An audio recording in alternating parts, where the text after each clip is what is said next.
Hi. இது பார்த்திங்கன்னா back and front already brooches work பண்ணி ஒரு ப்ளவுஸ் வந்து நான் அப்லோட் பண்ணியிருப்பேன் ஸ்கேலப் டிசைன் ஸ்லீவோட. அந்த இதோட பேக் அண்ட் ஃப்ரண்ட்டு பேக்கில் பார்த்திங்கன்னா போட் நெக் வச்சு ரோப் கொடுத்துருந்தேன். இது பேபி ஷவருக்காக ஸ்டிச் பண்ணது. அதனால் கொஞ்சம் வந்து எல்லாத்துலேயுமே 1/2 இன்ச் வந்து லூஸில் வந்து ஸ்டிச் பண்ணியிருந்தது அவங்க பர்ஃபெக்ட் அளவோட. ஃபஸ்ட்டு வந்து எல்லாத்தையும் ப்ரிப்பேர் பண்ணி ரெடி பண்ணிட்டேன். தென் வந்துட்டு இதுக்கு டைமிங் பிளான் பண்ணி தான் நான் ஸ்டிச் பண்ண ஸ்டார்ட் பண்ணேன். பட் ஆனால் அது என்னால் கண்டினியூ பண்ண முடியல. அதனால் டைமிங்கை பிரேக் பண்ணிட்டேன். ஜஸ்ட் ரோப் ரெடி பண்ணுறதுலேருந்து எல்லாமே வந்து இதில் அப்லோட் பண்ணியிருப்பேன். தென் வந்துட்டு இன்விசிபிளாக ரோப்பு செட் பண்ணுறது நாட்டுக்கு வைக்கிறதுக்கு இன்விசிபிளாக, அதாவது உள்ளே வச்சு திருப்புற மாதிரி ரெடி பண்ணியிருப்பேன். அதுக்கு மெயின் கிளாத் ஃபஸ்ட்டு மேலே வச்சுட்டு லைனிங்கை உள்ளே வச்சு ரோப்பை பார்த்திங்கன்னா அந்த இதுலேருந்து வெளியே நம்ம எங்கே வைக்கிறோமோ அதுக்கு அவுட் சைடில் வச்சு ஸ்டிச் பண்ணி இன்சைடில் திருப்புறோம். அதனால் 2 லைனிங்க்கும் மெயின் கிளாத்துக்கும் நடுவில் வச்சு ஸ்டிச் பண்ணி எடுத்துக்கிறோம். போட் நெக் வச்சு கீழே வந்து வாட்டர் ட்ராப் டிசைன் மாதிரி கொஞ்சம் கொடுத்துருந்தேன். அதை வந்து ஸ்டிச் பண்ணி 2 பக்கமும் கரெக்டாக நாச் கொடுத்து எடுத்துட்டேன். மெயின் கிளாத்தை மட்டும் கட் பண்ணி சைடில் எல்லா பக்கம் கொஞ்சம் நாச்சஸ் கொடுத்து பர்ஃபெக்டாக கட் பண்ணி எடுத்துக்கிட்டேன்.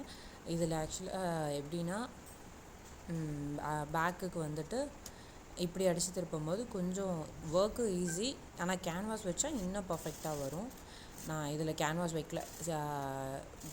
ப்ரூச்சஸும் பண்ணுறோம், அதுவும் வெயிட்டாக தான் இருக்கும். அதனால் நெக்கு பேலன்ஸ் பண்ணிடுவோம்னு சொல்லிட்டு நான் கேன்வாஸ் வைக்கல. பட் ஆனால் கேன்வாஸ் வச்சு இன்னும் பர்ஃபெக்டாக அந்த நெக் ஷேப்பை வந்து டிஃபைன் பண்ண முடியும். ரோப்பை கட்டிட்டு அதுக்கப்புறம் லைனிங்லாம் அடிச்சிங்கன்னா இழுக்காமல் இருக்கும். அதனால் நான் அந்த ரோப்பை டைப் பண்ணிவிட்டு ஃபுல்லாகவே எல்லா பக்கமும் ஓவராலாக எல்லா இதுவுமே அடிச்சிட்டேன். ஆனால் கீழே அடிக்கும் போது மட்டும் நம்மளோட எக்ஸாக்ட் அளவு ஃபுல் லென்த்தோட அளவு வந்து அந்த இடத்துல ஒரு இது ஸ்டிச் போட்டு அங்கேருந்து அப்படியே நான் டர்ன் பண்ணிக்குவேன். சைடு எல்லாமே எக்ஸஸ் கிளாத்தை வந்து கட் பண்ணி எடுத்துகிட்டு கீழே மட்டும் நான் ஃபோல்ட் பண்ணுறது வந்து அந்த இடத்துக்கு தெரிகிற மாதிரி ஃபோல்ட் பண்ணி எடுத்துக்குவேன். அப்போ வந்து பார்த்திங்கன்னா கீழே 2 தையலும் மேலே ஒரு தையல் இருக்க மாதிரி. அதே மாதிரி ஷோல்டருக்கு சென்டர் எடுப்பேன். இல்லைன்னா நம்ம பாடி வெயிஸ்ட் லைனில் சென்டர் எடுத்து பண்ணுவேன். ஒன் சைடில் சென்டர் எடுத்து பண்ணுவேன். இல்லைன்னா ஷோல்டரோட சென்டர் எடுத்து நான் இது பண்ணிக்குவேன். அதே மாதிரி ஃப்ரண்ட்டு வந்து ரொம்ப இது பண்ணல. நான் நார்மல் வந்து ஸ்லீவ் தான், நான் நார்மல் டைமண்ட் நெக் தான் வச்சுருந்துச்சு. அதில் வந்து அடித்து திருப்பறதுக்கு இதில் என்னென்னா எல்லாருமே ஆப்போசிட் 2 ஒரே பக்கம் திருப்பி வச்சு அடிச்சிடுறாங்க. இது எப்பயுமே வந்து ஒரு அட்லீஸ்ட் ஒரு மார்க்கிங்காவது பண்ணி அப் அண்ட் டவுன் எடுக்கணும். மேலேயும் கீழேயும் எடுத்தீங்க அப்படின்னா இது கரெக்டாக கிளியராக இருக்கும். ஒன்ஸ் நான் இது இன்னொரு வாட்டி நான் வீடியோ கூட ரீல்ஸை நான் அப்லோட் பண்ணுறேன். அதை மட்டும் கரெக்டாக டேர்ன் பண்ணி நம்ம மெயின் கிளாத்தில் மேலே வச்சு அடித்தோம்னா அப் அண்ட் டவுன் கரெக்டாக வரும். நெக்கும் வந்து நீட்டாக வந்து நம்மளுக்கு கம்ப்ளீட் பண்ணலாம். அதே மாதிரி ஓவராலாக நெக் அடித்து திருப்பிட்டு சைடு எல்லாமே ஃபுல்லாகவே நான் அடித்து டாட்டுக்கு ரெடி பண்ணிக்கிட்டேன். மேலே வந்து இந்த கிளாத்து வந்து ரொம்பவே ஸ்ட்ரெயின் ஆகிட்டு இருந்துச்சு. நான் அயன் பண்ணலாம் தான் எடுத்தேன். பட் ஆனால் வந்து ரொம்ப சிங்க் ஆகிடுச்சு. சரி கொஞ்சம் ஏதாவது ரிஸ்க் எடுத்துடக்கூடாதுன்னு சொல்லிட்டு தான் நான் இதை அயன் பண்ணல. ஸ்டீம் அயனாக இருந்தால் பெட்ரு. ஸ்டீம் அயன் கொடுத்து நீங்கள் ஸ்டிச் பண்ணிங்கன்னா கண்டிப்பாக வந்து இந்த கிளாத்துக்கு பண்ணலாம். நம்ம நார்மல் அயன் பாக்ஸ்னால் கண்டிப்பாக ஒரு 2 நிமிஷத்துலேயே ரொம்ப ஹீட் ஆகுது. கிளாத்தோட கலரும் சேஞ்ச் ஆகுது. அதனால் நான் அது பண்ணல. 2 நெக்கும் அடித்து திருப்பிட்டேன். இது சேம் வந்து அதில் மார்க்கிங் பண்ணியிருக்க மாதிரியே டாட்டும் பிடிச்சி எடுத்துக்கிட்டேன். எந்த டிஃப்ரென்ஸும் இல்லை. நம்மளுக்கு எப்பயுமே வந்து 2 பக்கமும் டாட்டை செக் பண்ணிவிட்டு பிடிச்சிட்டோம்னா அப்படின்னா ஈஸியாக இருக்கும்.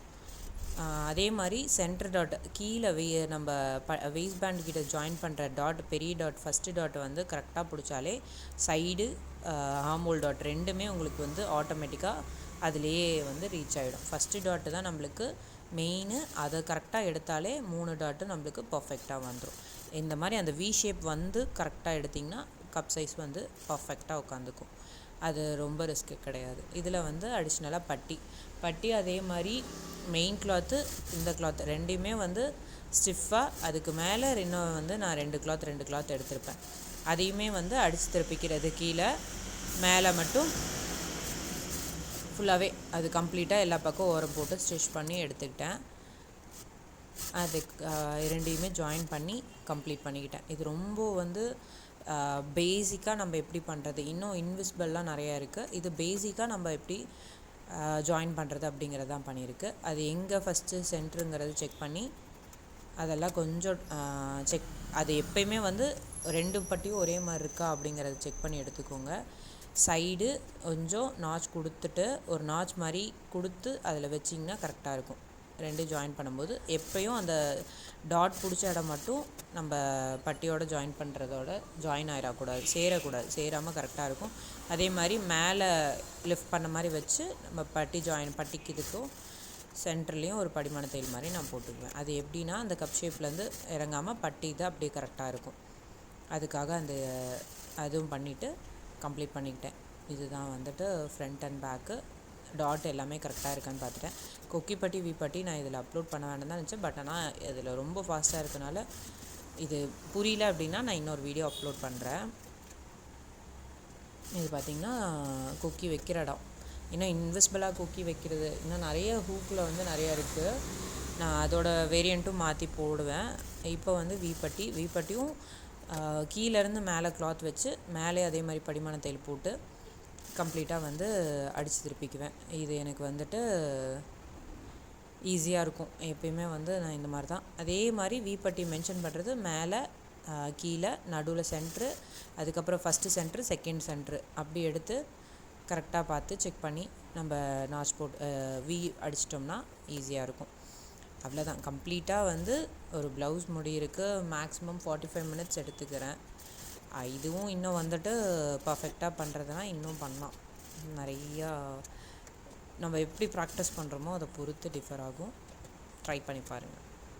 தேங்க்யூ.